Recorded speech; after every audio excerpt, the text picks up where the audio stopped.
네, 먼저 세 분 하시는 일에 대해서 간략하게 소개를 부탁드리겠습니다. 먼저 장원철 교수님께.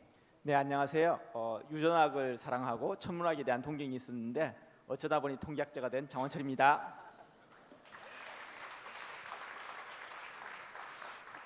네, 안녕하세요. 저는 카이스트 전산학부에서 빅데이터를 연구하고 있는 차미영입니다. 반갑습니다. 네, 저는 에이핑크보다 잘 나가는 카이스트 물리학과 정하옥입니다. 네, 세 분 하시는 일은 이따 질의응답 하실 때 참고하시기 바랍니다. 먼저 장원철 교수님께서는 서울대 자연과학대학 시민과학센터장이시기도 한데요. 서울대 자연과학대학 시민과학센터는 카오스재단과 제휴를 맺은 곳입니다. 여러분들 중에 10회 강연을 들으시고 8회 이상 들으시면 수료증을 받으시죠. 이 수료증을 발급해주는 중요한 기관입니다. 네, 잠깐 소개해 주실 수 있으실까요? 네, 저희 서울대학교 시민과학센터는 과학의 대중화를 위해서 여러 가지 과학 나눔 프로그램을 진행하고 있는데요. 지금 이런 행사도 저희 카오스재단과 함께 과학 나눔 프로그램을 일종으로 진행을 하고 있고, 이외에도 저희가 매년 2월에 자연과학 공개 강연이라고 해서 서울대학교 문화관에서 굉장히 큰 행사를 하고 있습니다. 내년에도 여러분들이 많은 참여 부탁드립니다. 네, 저도 강연했었습니다. 아주 좋은 거니까 관심을 가지시면 됩니다. 네, 내년에 진행되는 공개 강연도 기대해 주시길 바랍니다. 그럼 본격적으로 2부 패널 토의를 시작하도록 하겠습니다. 첫 번째 주제는 구글씨는 트럼프가 대통령이 될지 모르고 있었다입니다. 이상하네요. 강연 중에 정하원 교수님은 알고 있었다고 말씀을 하셨는데 조금 다른 의견인 것 같습니다. 이 이야기를 하기 전에 저는 이 질문을 먼저 꼭 한번 드리고 싶었습니다. 사실 선거 때가 되면 여기 계신 빅데이터 전문가분들께 기자들 전화가 그렇게 많이 간다면서요. 누가 될 것이냐, 트럼프가 될 것이냐.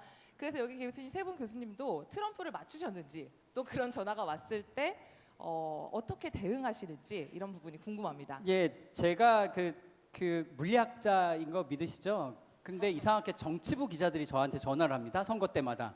이번 대선을 어떻게 예측하십니까? 반기문 총장이 귀국을 했는데 왜 나한테 물어볼까요? 그래서 저는 정치 얘기가 싫어서 그런 게 아니고 그냥 직접 해보세요라고 하거든요. 근데도 자꾸만 전화를 해가지고 저는 그런 거에 관심 없습니다 했더니 관심 없다고 또 기사를 쓰셨더라고요. 참 답답해서 이제는 전혀 그쪽으로 안 하려고 하는데, 저는 트럼프에 대해서 아까 보여드린 것처럼 여러 가지 증거에 의하면 트럼프가 이긴다는 건 구글이 알고 있었다고 생각을 합니다.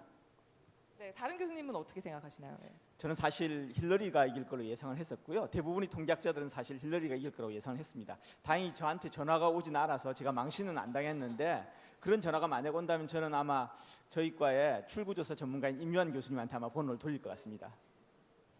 네, 저는 그 당시에 미국의 캘리포니아에 있었어요. 페이스북 본사에서 일을 하고 있었는데 그 실리콘밸리는 공포에 휩싸였어요. 네, 선거 결과가 나오고 나서 아무도 아무 얘기도 안 하고 묵묵히 조용히 일을 하면서 며칠을 보냈던 기억이 납니다. 그렇군요. 그러면 장원철 교수님께서는 구글이 몰랐다고 생각하시는 이유를 좀 말씀해 주실 수 있으세요? 제가 사실 이 선거 결과를 가지고 빅데이터를 이용을 해가지고 트럼프 당선을 예측했다, 그런 글들이나 기사가 여러 번 나왔거든요. 그걸 보고 너무 답답한 나머지 제가 사실 그 글을 하나를 학보사에 대학신문에 기고를 하려고 했습니다. 학생들한테도 진실을 알려야 된다. 그래서 기고를 했는데 그 다음 날 기자한테 연락이 왔어요. 학부 종관에서 다음 학기에 발행해 드릴 수 있다고. 그래서 안타깝게 제 기사는 나가지는 못했는데, 제가 얘기하는 건 무슨 얘기냐면은 사실은 그 미국 대통령 선거는 간접 선거입니다. 그런데 이 직접 선거를 보면 이제 전체 얼마나 많이 투표했냐를 보면 알 수 있는데요. 힐러리가 300만 표 이겼습니다. 투표로는 2% 정도 이긴 거죠. 그러니까 구글 트렌드가 사실은 얘기를 하는 거는 어떻게 보면 직접 선거 결과 또는 미국으로 얘기한 파퓰러 보트 결과인데, 거기서는 300만 표를 힐러리가 이겼거든요. 그럼 구글 트렌드가 과연 뭘 얘기해 줬느냐? 그래서 사실 구글 트렌드로 이용을 해가지고 실제로 미국 대선을 제대로 예측했다고 하는 거는 제가 보기에는 아직까지 허구라고 생각하고 있습니다. 네, 저도 그렇게 얘기한 건 아닙니다. 데이터가 그렇게 보였다는 건 거지 주장하는 것까지는 아니라고 해야 될까요? 근데 요즘에 보면은 구글 트렌드에 주별 데이터도 나오고 있습니다. 그래서 저희 다음에 만날 때는 한번 주별 데이터로 검증하고 만났으면 좋겠고요. 선거인단을 쓸 수 있는. 저는 근데 오늘 정하원 교수님 발표에서 핵심이 사람들이 생각하는 게 구글에 어떻게 반영이 됐을까, 그 과정 자체가 굉장히 중요한 메시지였다고 생각이 들어요. 그래서 예전에는 만약에 우리가 어떤 의사 결정을 하기 전에는 누구에게 물어보거나 전문가에게 그걸 물어봤다면 우리의 사유의 과정 속에 이런 인터넷 검색과 구글링이 들어가 버린 게 아닐까, 이런 굉장히 중요한 메시지를 하셨다고 생각이 듭니다. 네, 첫 주제부터 아주 격렬하게 토론이 제가 조금 더 벌어지고 얘기해도 있죠. 될까요? 예, 토론이니까. 물론이죠. 예. 이런 게 토론이다라는 걸 보여드리기 위해서 모범 사례. 사실 재미난 결과가 제가 그 트럼프 그거는 말씀하신 게 맞습니다. 왜냐하면 트럼프 결과가 많이 나왔지만 실제로 표를 많이 얻은 건 힐러니까요. 이렇게 맞았다고 할 수가 없는데 재미난 최근에 그런 결과에 대한 보완 사례로 뭐가 나왔냐면 여러분 저희가 한국과 일본이 축구를 하면 저희가 한일전이라고 부릅니까? 일한전이라고 부릅니까? 당연히 한일전인 건 거죠. 그래서 실제로 그냥 사람 하나를 검색하는 게 아니고요. 재미난 게 둘을 같이 검색하는 사람이 많더라는 겁니다. 전체 검색량 중에 두 이름이 같이 나오는 게 꽤 많았는데 트럼프 클린턴이라고 검색하는 사람이 있고 클린턴 트럼프라고 검색하는 사람이 있다는 건 거죠. 이런 걸 검색하는 겁니다.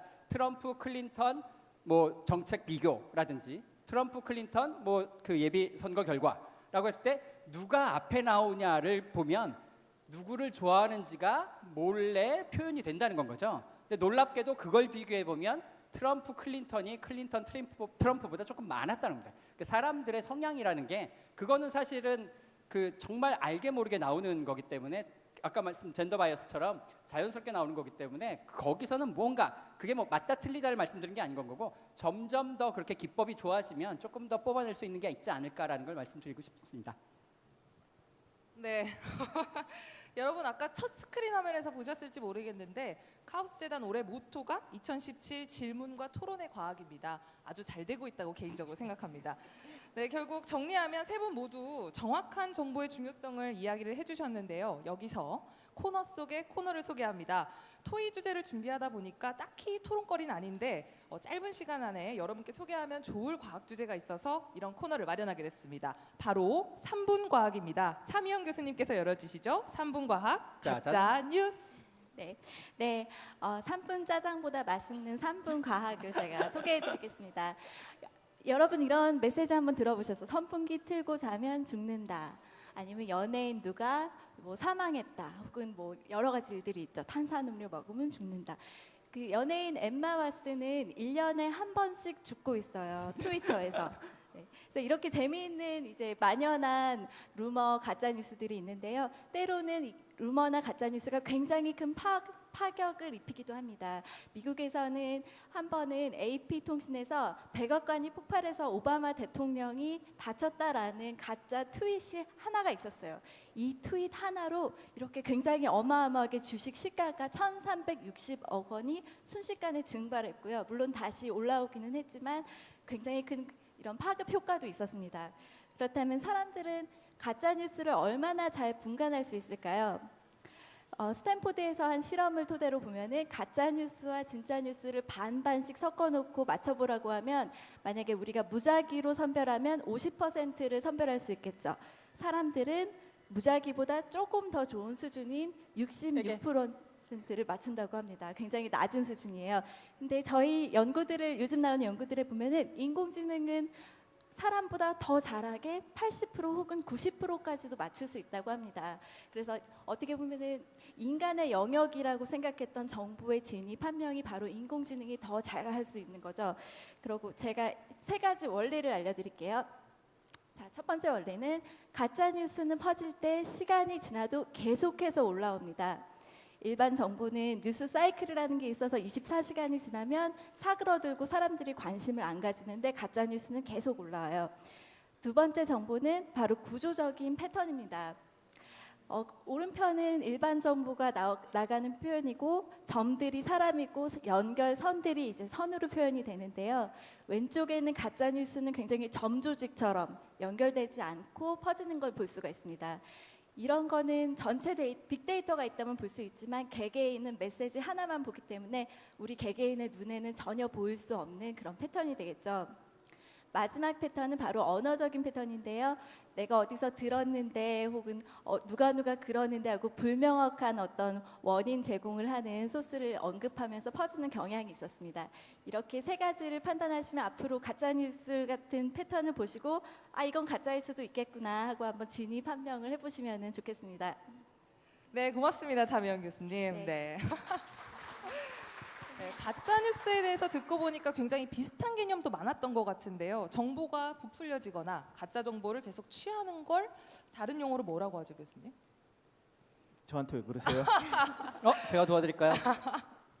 그 가짜 뉴스 아까 보신 것처럼 연결이 많을수록 일반적인 진짜일 게 높다는 것뿐만 아니라 가짜 뉴스가 요즘 유행이 되고 있어서 그 사람들이 에코 챔버 효과 또는 이제 필터 버블 효과라고 하는데요. 뭐냐면 자기가 듣고 싶은 것만 계속 들으려고 하기 때문에 가짜 뉴스에 훨씬 더 끌린다는 건 겁니다. 이게 편향적인 거라서 사실 필터라고 하는 것이 추천 서비스라고 하는 거잖아요. 사실 추천 서비스 편합니다. 정보의 홍수 시대에 뭐 그 잘 찾아주면 되는데 이게 너무 지나치게 되면 자기가 보고 싶은 것만 보게 되기 때문에 가짜 뉴스든 아니든 그런 거에 판단을 안 하고 받아들이게 되기 때문에 그러한 효과를 조심하셔야 되는 게 있기 때문에 너무나 가짜 뉴스와 진짜 뉴스를 뭐 인공지능보다 못하는 저희가 돼서는 안 되지 않겠습니까? 그래서 자기의 편향된 필터가 어느 정도인지를 생각해야 되는 건 거고요. 사실 미디어도 그거에 대해서 많이 반성을 해야 된다고 생각을 합니다.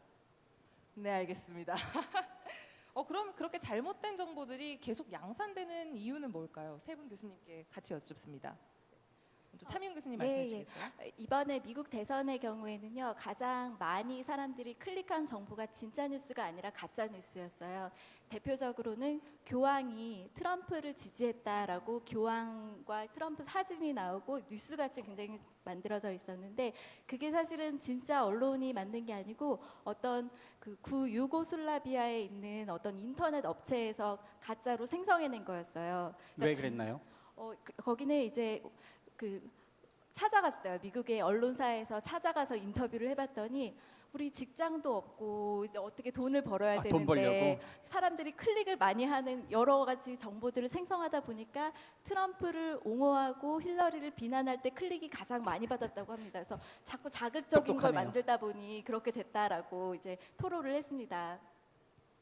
장원철 교수님은 혹시 어떻게 보시나요? 그래서 저는 한국 사회의 좀 특징 중에 하나가 저희가 이제 이 가짜 뉴스가 미국 같은 경우는 SNS를 통해서 많이 퍼져 있는데 페이스북이나 트위터 같은 사실 오픈된 공간에서 하는 그런 SNS거든요. 근데 저희는 유독 이 카톡 문화라는 약간 그 폐쇄적인 공간에서 서로 이렇게 그 약간 거짓 정보, 거짓 뉴스들이 많이 돌아다니지 않는가. 그래서 개인적으로는 이런 것들이 어떤 식으로 퍼지는지 좀 오픈된 공간에서 퍼지는 것과 좀 다른 형태를 가질 수 있을 것 같기도 해요. 그런데 이런 건 데이터 자체를 또 수집하는 것도 쉽지 않을 것 같아서 뭐 한국 사회의 조금 특징적 중에 하나가 카톡 문화로 인해 가지고 퍼지는 가짜 뉴스 뭐 이런 걸 저는 한번 생각해 보고 싶습니다. 네, 소위 말하는 찌라시죠. 예. 정하원 교수님은 혹시 네. 어떻게 보시나요?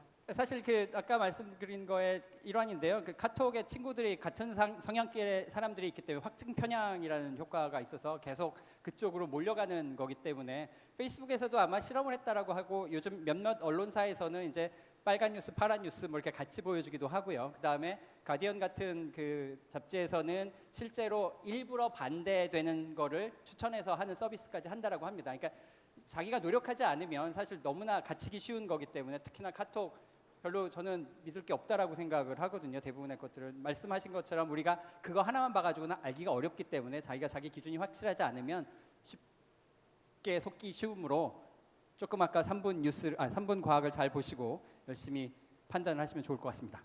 네, 세 분 말씀 덕분에 앞으로는 가짜 뉴스나 가짜 정보에 좀 휘말리지 않게 될 것 같습니다. 첫 번째 토론 주제는 이쯤에서 마치겠습니다. 오늘 강연과 토론을 들으면서 이 내용은 과학인가 수학인가 통계학인가 헷갈리는 분들 많으셨을 것 같아요. 그런 여러분들을 위해 다음 주제를 준비했습니다. 두 번째 주제는 데이터 과학이란 무엇인가입니다.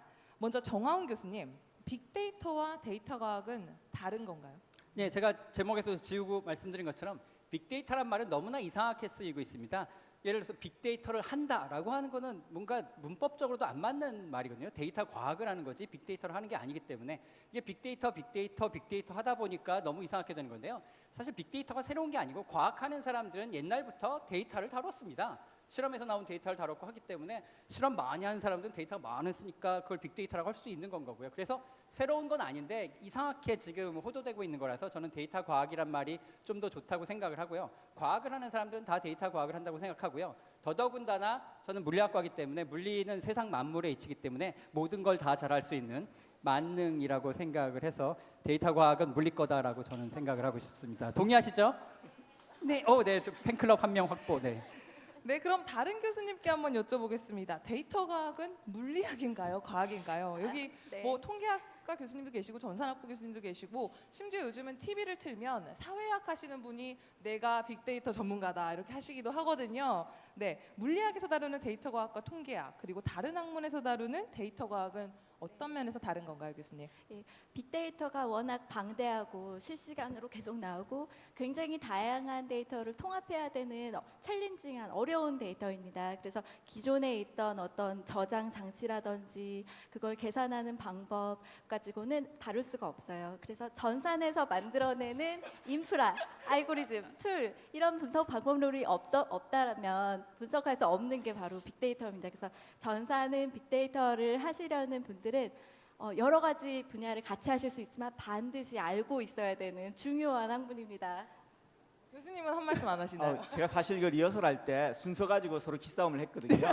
마지막에 얘기하는 사람이 승자가 되는 거니까 제가 마지막에 마이크를 잡았습니다. 제가 그런데 질문을 한번 해볼게요. 데이터 과학, 아마 데이터를 이용한 과학 그런 거겠죠? 그렇죠. 차미영 교수님, 숫자 가지고 하는 과학을 뭐라고 그러죠? 넘버 사이언스라고 하나요?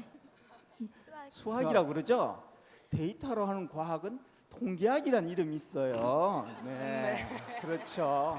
이름이 다 얘기해주고 있습니다. 전 더 이상 얘기하지 않도록 하겠습니다. 제가 세부 전공 분야가 통계 물리학입니다. 그런 분야도 있기 때문에 제가 마지막으로 하면 될까요? 저는 전산 통계를 가르치고 있습니다. 아, 네. 그 자꾸 숟가락을 얹고 계신데 교수님들이 네. 그럼 만약에 여기 10대, 20대가 오셔서 이제 빅데이터 쪽으로 전공을 정하려고 할 때 또는 자녀에게 빅데이터 쪽 전공을 이렇게 뭐랄까 조언해 주려고 할 때 어떤 과를 가라고 말할까요, 교수님들? 네, 물리학과죠. 네. 물리학은 세상 만물의 이치라서 10의 마이너스 34승의 쿼크부터 저 우주까지 모든 걸 다루기 때문에 그 안에 있는 모든 데이터를 다 다룰 수 있습니다. 저희는 범위가 아주 넓어서요. 하고 싶은 걸 골라서 하면 되는 아주 버라이어티한 백화점 같은 학문이라고 할 수 있는 거죠.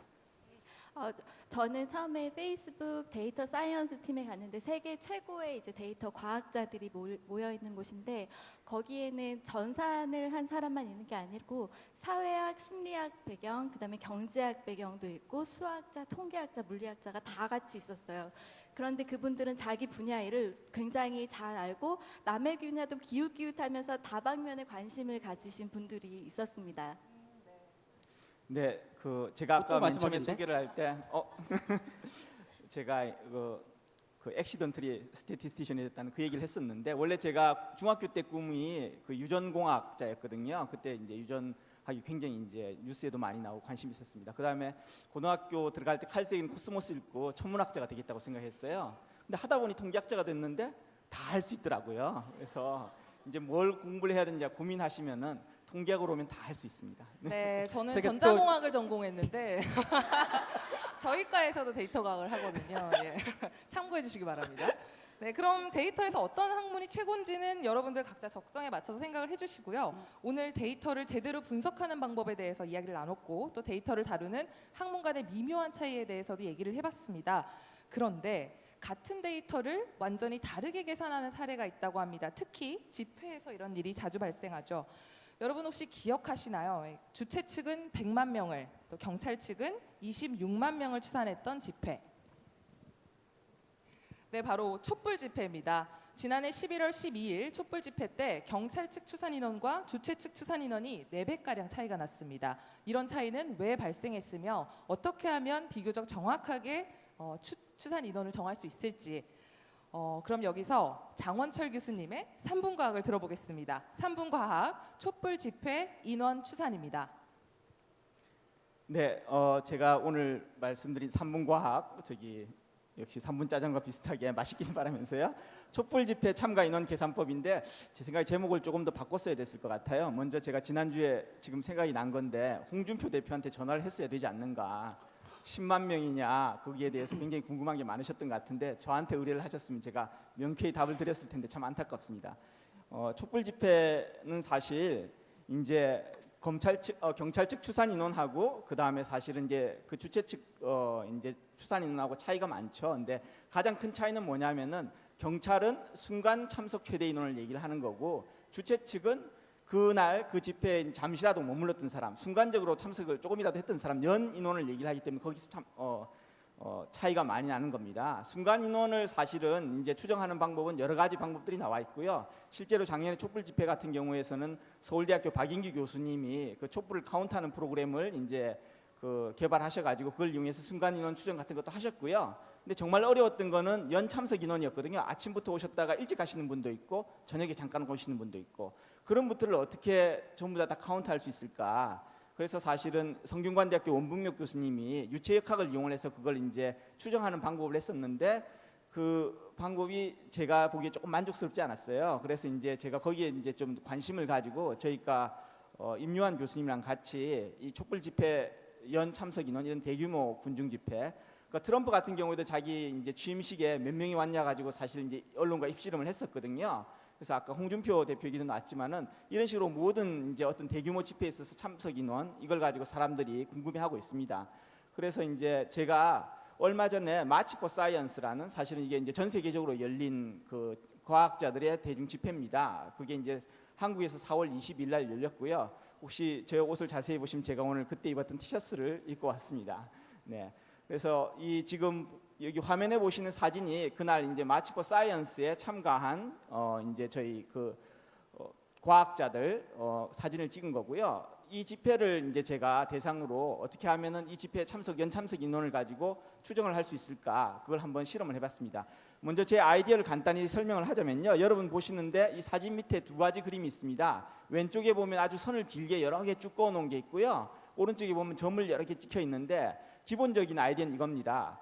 연 참석 인원이 예를 들어서 200명인데 내가 예를 들어서 2시에 참석하는 비율이 참석 인원 중에 70%다. 그렇다면 이제 140명이 그 시간에 있었겠죠. 근데 제가 아까 얘기한 대로 순간 참석 인원은 제가 알 수가 있거든요. 순간 참석 인원이 140명이라고 하면은 제가 그 참석자의 비율이 그 시간에 얼마인 거라고 추정만 할 수 있다면은 제가 거꾸로 연 인원을 계산할 수가 있는 거죠.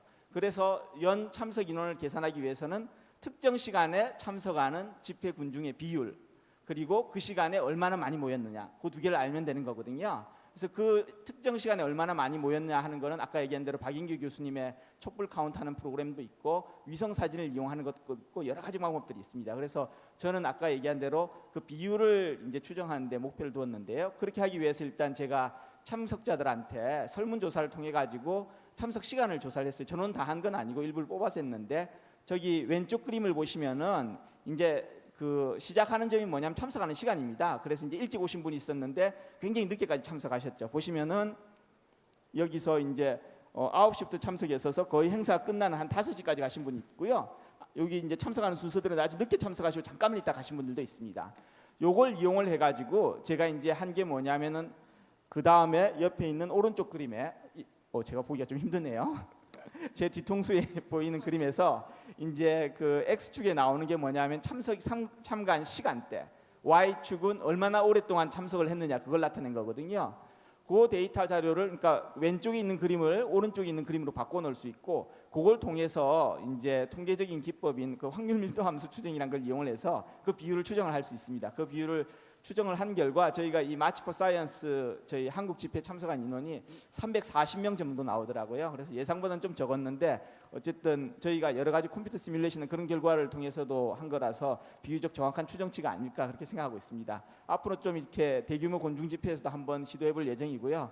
뭐 궁금하신 분 있으면 저한테 연락 주십시오. 네, 고맙습니다. 근데 제가 말씀드린 것처럼 감시 사회에서는 그냥 핸드폰 GPS 다 카운트하면 되는 거 아닌가요? 사실 그렇게 시도한 게 있었어요. 이제 핸드폰 GPS는 아니고 그 어떤 탐지기 같은 걸 이용을 해가지고 휴대폰 아마 하고 관련 있어가지고 했는데 그 자료가 공개가 됐는데 생각보다 좀 믿기 어렸던 게 집회 참석하는 인원의 뭐 60%가 1시간 이내 떠난다 뭐 그런 식이었거든요. 그게 아마 센서의 범위가 제한돼 있었고 그 다음에 이제 그게 특정 지역에만 있었기 때문에 모든 지역을 커버하는 것도 아니고 그래서 아직까지는 이 빅데이터를 물론 이용을 할 수 있겠지만은 그게 이제 어느 정도 다 커버를 하고 있는지 그런 문제가 있어가지고 좀 신뢰할 수 없는 결과가 아니었나 그렇게 해서 제가 다른 방법을 구하기로 했습니다. 네, 고맙습니다. 이 세 분 덕분에 가짜 뉴스도 판별하고 또 집회 참석 인원도 대략적으로 추산할 수 있게 됐습니다. 3분 과학 괜찮은 것 같죠, 여러분? 이제 정부에서 좀 더 강자가 된 느낌입니다. 현재 정부에서 조금 더 나은 위치가 됐으니 이제 미래를 살펴보려고 합니다. 이어서 논의할 세 번째 주제는 정보의 미래입니다. 저는 사실 정하원 교수님 강의 들으면서 구글 신이 앞으로도 점점 더 강력해질까? 이런 생각을 했거든요. 왜냐하면 뭐 독감 예측 같은 건 틀리기도 하니까요. 예. 그럼에도 불구하고 구글 신이 점점 더 강력해질 거라고 보시나요, 교수님? 장원철 교수님께 여쭙습니다. 네, 뭐 구글신 뭐 거의 전지전능하죠. 근데 이제 전지전능한 신도 틀릴 때가 있습니다. 근데 틀렸다는 게 아까 얘기한 대로 구글 독감이 사실은 빅데이터의 성공 사례로 맨 처음에 엄청 얘기되다가요. 그다음에 이제 조금 전에 이제 정하원 교수님이 왜 틀렸는지 그 얘기도 하셨고요. 그런데 그 원리를 조금만 이해를 한다면 사실 알고 보면은 그 질병관리본부의 자료들을 이용해서 그 데이터 추정치를 보정을 한다면은 다시 아주 굉장히 정확하게 맞출 수 있다는 게 지금 최근 연구 결과 밝혀졌거든요. 그래서 실제로 중요한 건 뭐냐면은 지금 많은 빅데이터 방법들이 어떤 블랙박스로 그냥 이제 이해를 하지 못하고 무조건 집어넣고 그 결과가 나온 걸 맹신하는데 그렇게 되는 게 아니라 그 원리를 이해하는 게 중요하죠. 비슷한 사례로 어떤 게 있냐면은 그 주식에서 사람들이 이제 온라인상에서 트위터나 이런 데서 기분 나타내는 걸 통해 가지고 주식 예측을 한 게 있었거든. 감성 분석이라는 걸 합니다. 근데 이게 2012년에 대선이 끝나고 젊은 층들이 트위터에서 대거 탈퇴해요. 그래서 이제 그 데이터를 수집하는 층이 완전히 바뀐 거죠. 어제까지 잘 맞다가 그 다음 날 본인은 모르지만은 소위 데이터를 거두는데 데이터를 구성하는 파퓰레이션이 완전히 바뀌었기 때문에 전혀 다른 결과가 나온 겁니다. 그렇기 때문에 이 무조건 맹신하는 것 그런 것이 그런 걸 하면 되는 게 아니라 블랙박스처럼 사용하지 않고 원리를 이용을 해가지고 구글과 같은 정보를 잘 이용한다면은 훌륭한 예측 방법 그다음 저에게 도움이 되는 걸 많은 일들을 할 수 있겠죠. 그리고 저도 장 교수님 의견에 여기는 공감을 하는데요. 요즘 많이 쓰는 뭐 딥러닝, 인공지능 같은 기술들도 왜 어떤 판단을 했는지 알려주지 않고 그냥 최종 답안만 알려주고 있어요. 그래서 틀렸을 때는 이런 사유의 과정이 컴퓨테이션 계산이 되었기 때문에 틀렸다를 안다면 우리가 그 결과를 좀 더 믿고 쓸 수 있을 것 같고요.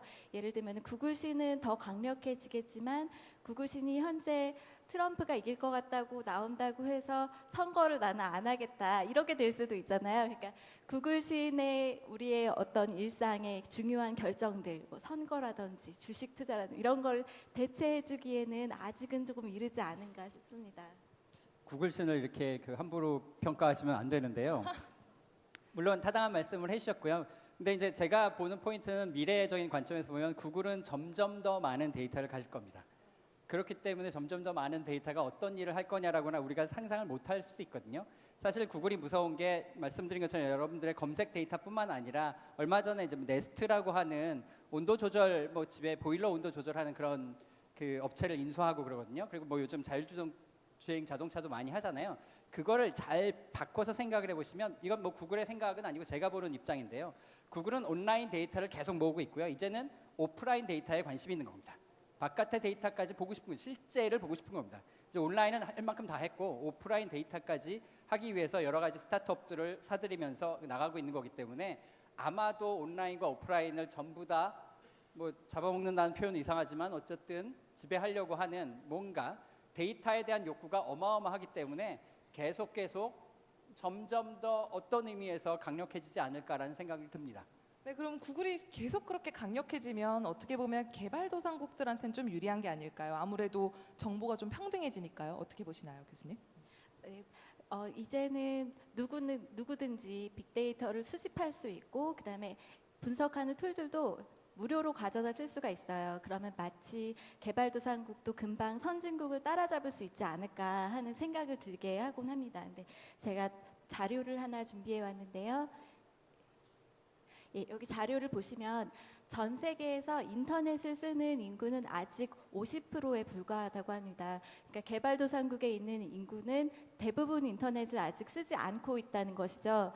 그래서 구글과 페이스북에서는 이런 오지 인구 밀도가 낮은 지역 혹은 개발도상국에 무료로 인터넷을 깔아주고 있어요. 그러기 위해서 뭐 드론을 쓰기도 하고 어떤 인공위성을 쓰기도 하고 뭐 풍선으로 하기도 하고 혹은 여러 가지 새로운 기술들을 무료로 이제 개발을 해주고 있어서 굉장히 어떤 공헌을 하는 굉장히 좋은 모습을 보이고 있어요. 근데 사실은 이게 좋다고만 할 수 있는 게 아니라 그 개발도상국들이 처음으로 인터넷을 쓰는 순간 그 나라에 있는 모든 사람들의 정보가 그 선진국의 몇몇 기업의 빅데이터로 흡수가 돼버려서 개발도상국은 자기 국민을 오히려 그런 기업들보다 덜 알게 되는 현상이 나타나게 됩니다. 그러면 그런 신생 기업들은 더 이상 큰 플랫폼, 빅데이터 플랫폼을 갖춘 기업을 도저히 따라갈 수가 없게 되는 현상이 나서 저는 정보의 격차는 더 벌어지지 않을까 예측을 합니다.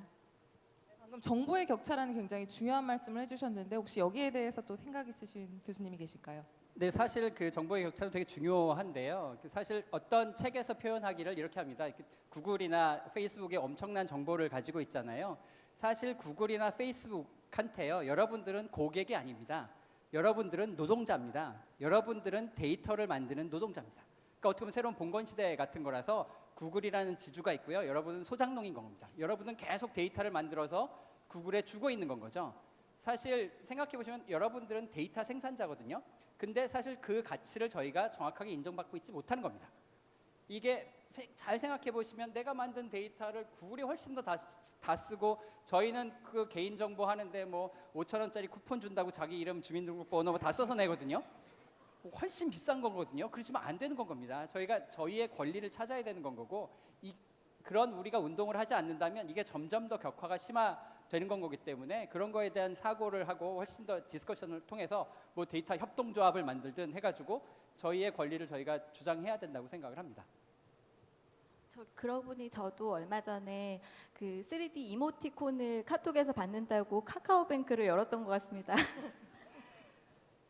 네. 그래서 저도 뭐 예외는 아니고요. 네. 그러시면 안 됩니다. 네, 이번 학기 주제가 미래과학인 만큼 미래 이야기를 더 뻗어나가 보도록 하겠습니다. 미래는 정말 정보의 시대가 올까요? 세 분 교수님께 다 여쭙습니다. 네, 그 뭐 물리 쪽에서 먼저 말씀을 아니다 마지막 해야 되는 건가? 네, 일단 뭐 말을 저는 이렇게 토크 본능이 있어가지고 물리학의 유명한 물리학자 중에요. 그 존 아치볼트 휠러라는 사람이 있습니다. 그 사람이 열심히 생각을 해보니까 그 사람이 생각하기에 결론은 이제 세상은 정보다라고 했는데 어떤 과정을 거쳤냐면 처음에는 봤더니 세상이 입자다라고 생각했습니다.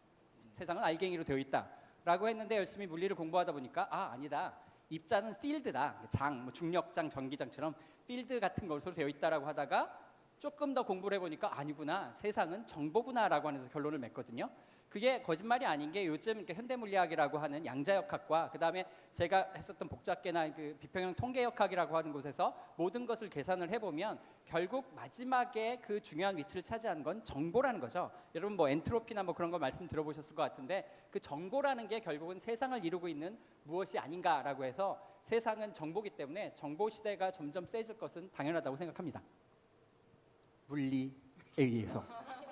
네, 저는 뭐 지금 정보의 시대보다 오히려 정보의 홍수 시대라고 하는 게 더 맞을 것 같아요. 너무 많은 정보가 있어서 주체를 못하는 거 아닙니까? 그래서 어떻게 보면은 지금은 정보를 많이 가지는 게 문제가 아니라 이 많은 정보에서 어떻게 하면은 올바른 정보, 좋은 정보를 찾아내는 거죠. 그래서 이제 이런 걸 가지고 뭐 건초더미에서 바늘 찾기 그렇게 비유를 하거든요. 그러니까 예를 들면은 9.11 테러가 일어났을 때 그 FBI에서 그 수많은 징조가 있었는데 왜 그거를 발견 못했냐 하면서 미국 언론이 질타했습니다. 근데 거기서 얘기를 하지 않은 건 뭐냐면요. 그런 징후가 한 10개 있었다고 하면은 그런 폴스 알람, 실질적으로 테러가 일어날 거라고 잘못된 그 정보가 온 게 한 100만 건은 있었을 거거든요. 그러니까 지금은 10개만 보고 얘기를 하는 건데 100만 개 중에 10개를 찾는다면 정말 건초더미에서 바늘을 찾는 거죠. 항상 사람들이 분모를 보지 않고 그 뒤에 결과만 보고 얘기를 하는 건데 지금 가장 중요한 건 어떻게 보면 이런 정보의 시대에서 올바른 정보의 홍수 시대에서 올바른 정보를 찾는 거 그게 더 중요하지 않을까 그렇게 생각하고 있습니다. 네, 4차 산업혁명 강조하면서 빅데이터 얘기 굉장히 많이 나오고 있는데 빅데이터는 그럼 어디까지 응용이 가능할까요, 차 교수님? 네, 저는 이제 정보의 홍수의 시대에는 우리는 정보를 분석하고 인간의 수준에서 개인적으로 이제 처리할 능력은 벗어났다고 생각해요. 이제는 맡겨야 될 것 같아요. 제가 맡길 수 있는 앱을 몇 개 알려드릴게요. 자, 이제 연인이 갖고 싶은 분은 썸을 잘 타게 해주는 앱이 있습니다. 적당한 시간에 문자를 언제쯤 보내면 되고 어떤 문자를 보내야 될지를 알려줘서 썸을 기가 막히게 잘 타고 이게 그린라이트인지 아닌지를 판단해주는 앱. 지금 메모하시는 분이 있는데 지금 이름을 연령을 보셔서 알려주시죠. 예. 이름이 이름은 진저 한국의 앱이 있고요. 외국에도 비슷한 사이트가 있고 이제 바쁘니까 우리 바쁘잖아요. 그래서 연애도 대신 해주고 그런 앱이 있어요. 그리고 물론 이제 현재 내가 이 연인과 헤어질 사람인가 아닌가 지금까지 통화 패턴을 보고 예측도 가능하고 굉장히 높은 확률을 맞출 수도 있다고 합니다. 저는 정보의 시대에는 편리한 앱에 맡기자 이렇게 생각을 하고 있습니다. 연애를 앱에 맡기는 그래도 아닌 것 같아요. 저는 네, 저도 네, 뭐 아예 맡기자는 그러면 포기하면 편하다는 말씀을 해주셨고요. 빅데이터 얘기를 하면 사실 인공지능 얘기를 빼놓을 수가 없죠. 인공지능이 이런 빅데이터를 딥러닝으로 학습해서 인류를 위협할 수 있지 않을까요? 여기에 대해서는 혹시 교수님 어떻게 생각하시나요? 네, 저는 그 무서운 세상이 올지 모른다라고 생각합니다.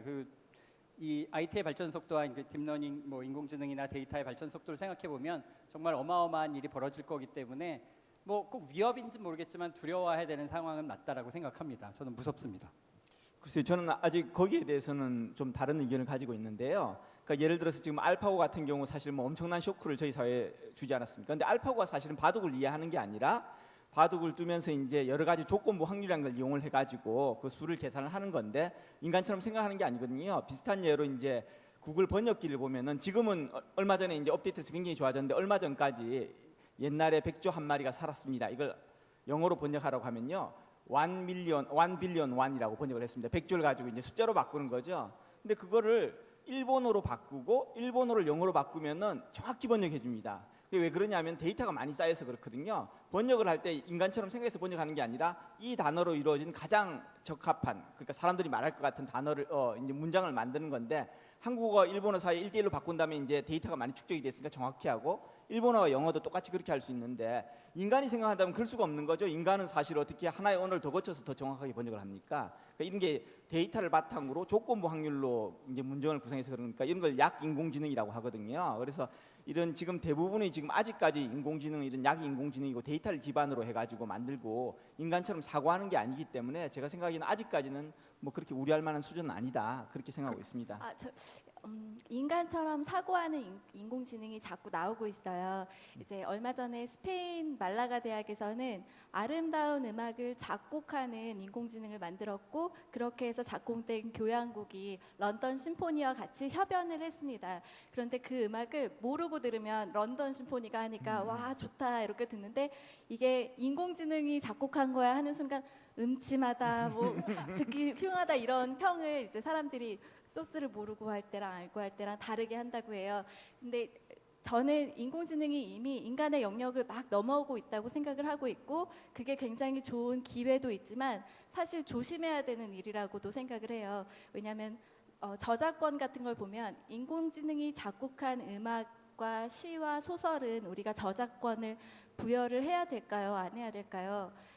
아니면 누구에게 부여를 해야 될까요? 근데 인공지능은 너무 빠른 속도로 모든 걸 만들어낼 수 있기 때문에 인공지능에게 인간에게와 똑같은 이런 권리를 주기 시작하면은 모든 세상의 모든 가능한 음악을 작곡해 버려서 인간은 뭘 하려고 하면 저작권에 위배되는 세상이 올 것 같아요. 그래서 우리가 기회는 있지만 경계는 어느 정도 계속 하고 살아야 되지 않을까 생각이 듭니다. 강인공지능이 나오면 끝 아닌가요? 강인공지능은 제가 잘 모르고요. 여기 4강에서 인공지능 하니까 여기 오늘 오신 분들 4강도 꼭 들으셔서 강인공지능에 대해서 배우시기 바랍니다. 네, 깨알 깨알 같은 홍보 감사합니다. 네, 짜고 치는 네, 홍보였습니다. 네, 벌써 뭐 마지막 질문을 드리게 됐습니다. 오늘 미래과학 첫 주자들로서 빅데이터와 정보에 대해서 말씀을 해주셨는데요. 그럼 앞으로 우리 미래과학 강연은 어떻게 진행되리라 생각하시나요?